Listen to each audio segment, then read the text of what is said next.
Hello friends, this video on capacitors and capacitance part 23 is brought to you by examfear.com. No more fear from exam. Please make sure that you have watched all the videos till part 22 before going ahead with part 23. Now let us look at type 2 problems where we will talk about Kirchhoff's law. So this is another useful law which will help you a lot in solving problems related to complicated circuits with capacitors. Now Kirchhoff's law, there are two laws. There is Kirchhoff law 1 and Kirchhoff law 2. So let us first talk about Kirchhoff's first law. Kirchhoff's first law states that the algebraic sum of charges moving towards or away from a point is 0. So if we consider a particular point, so the sum of all the charges coming in or going out will be equal to 0. So let us suppose this is a particular point in a circuit. There are several charges coming in and going out. Some charges are going out, some charges are coming in, things are happening like that. Let us say some charge Q1 is coming from this side, some charge Q2 is going out, again Q3 is coming in, Q4 is going out, Q5 is going out. So according to Kirchhoff's first law, the net charge at this point will be equal to 0. That means Q1, so the total charge which is coming in plus going out has to be equal to 0.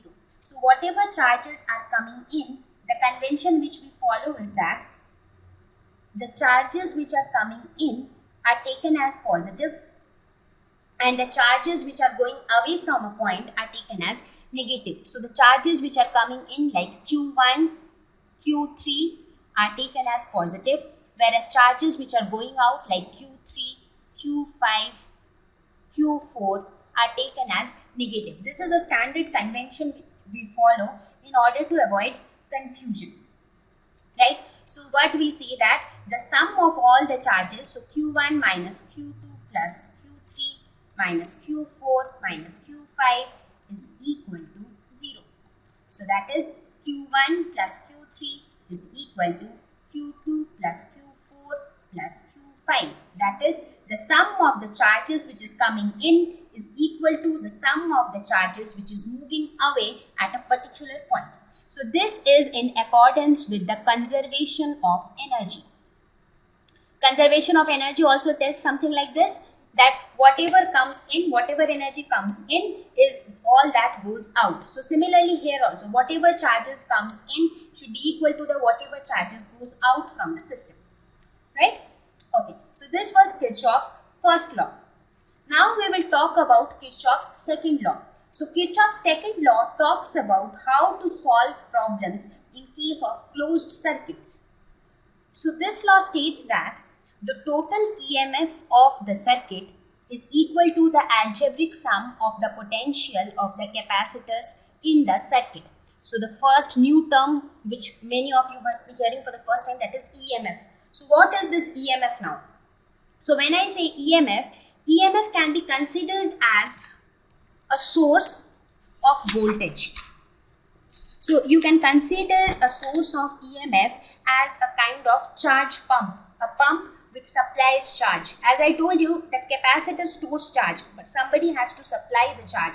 So a source of EMF can be considered as a kind of pump which, it is a charge pump. It is a reservoir having lots of charge and it will just keep on generating charge.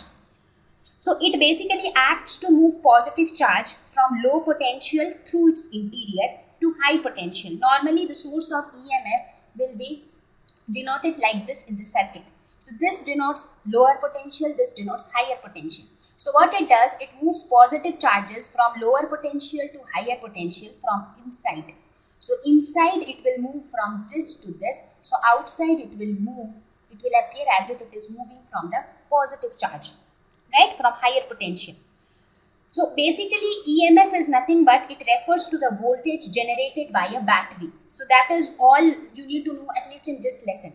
However, EMF also refers to the voltage generated by magnetic force in Faraday's law. So don't get scared with magnetic force and Faraday's law, because we will study about magnetism. There we will study about Faraday's law, and there we will again study about EMF. So the full form of EMF is basically electromotive force plus, but this is a misnomer. It is not a force. It is basically a voltage. So as of now, if you know that EMF is nothing but voltage generated by a battery, that is enough for you at the moment. Okay. So it is EMF is electromotive force, that is the voltage generated by a battery. So the Kirchhoff's second law states that the EMF of a circuit, that is the total voltage which is generated by the battery in the circuit, is equal to the algebraic sum of the potential of the capacitors in the circuit. Let us suppose if I have a circuit which has 10 capacitors and 2 batteries, then the voltage supplied by those 2 batteries, sum of those voltages will be equal to the sum of the potential of all the 10 capacitors. That is what the Kirchhoff's second law states. But when you try to write this equation, you often have confusion with the signs. What sign to, whether I have to put positive sign or I have to put negative sign before the EMF, before the potential, what sign to put. So I will give you a convention to follow. You follow that convention blindly and it will apply true for any circuit diagram. Okay. So what is that convention? The first convention is you assume any direction of charge flow. It doesn't matter, you don't bother about anything, you can assume any direction of charge flow and that will not affect your result. The second assumption is you always follow the sign of the plate from which the charge departs. I am sure it is not getting easy for you to understand this, but don't worry, I will explain it to you even more clearly. Let us first talk about direction of flow. Let us suppose you have a circuit. Let us suppose you have a circuit like this. So this is your battery, which is the source of charge, and these are the 2 capacitors. Let us assume that this is positive and this is negative. Okay. I assume, it is my assumption, that charge flows in this direction. That means this positive charge comes. So here we have plus Q, here we have negative charge, again here we have positive charge, and here we have negative charge. So that is my assumption. I assumed it like this and then I solved the entire problem. Okay, now it is also possible that I have the same circuit, but somebody assumes that the charge flows in this direction. So even if somebody assumes that the charge flows in this direction, you will not arrive at an incorrect result. Even then you will arrive at a correct result. But just that in this case, if you find out the value of charge, you will get it as positive. But in this case, when you calculate the value, you might get the value as negative, which shows that the assumption which you made was incorrect. That is possible, right? Suppose here if you calculate capacitance and here if you calculate the capacitance, sometimes the sign may differ. But the assumption can be anything. So for example, this is your first thing, that you assume any direction of charge flow and your result will not get affected.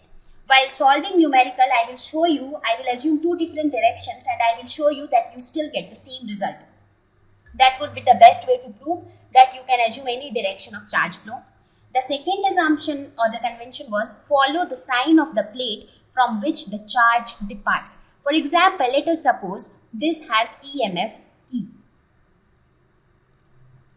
And let us say that the voltage across this charge on this capacitor or the voltage across this capacitor is say V1 and the voltage across this capacitor or the potential is V2. So according to this law, the total EMF of the circuit. So what will you write this EMF? Now when you write the equation, this EMF E should be equal to the sum of the voltages. But how will you put the sign?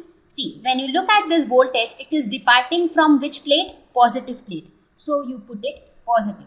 Similarly, when you put for charges, you look at the plate from which it is departing. So you write, don't put equal, plus E. And then you write for V1. V1, it is departing from which plate? It is departing from negative plate. So plus E minus V1. Similarly for V2, it is departing from negative plate. So minus V2 is equal to 0. This is how you write equations. So E becomes equal to V1 plus V2. Getting me? Okay, so this is how you will write equations for Kirchhoff's second law following this convention. You have to always concentrate on the plate. First, you assume a direction of current flow.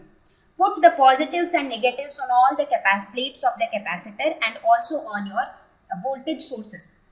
And then you write your equation blindly, only following the sign of the plate from which the charge departs. Please remember this, you have to follow the sign of the plate from which the charge departs. Things will be more clear as we solve the following problems. Thank you. Please visit examfear.com to watch free educational videos, try free online tests, get the best quality study materials, study from the best tutors and mentors, and much more. Thank you once again.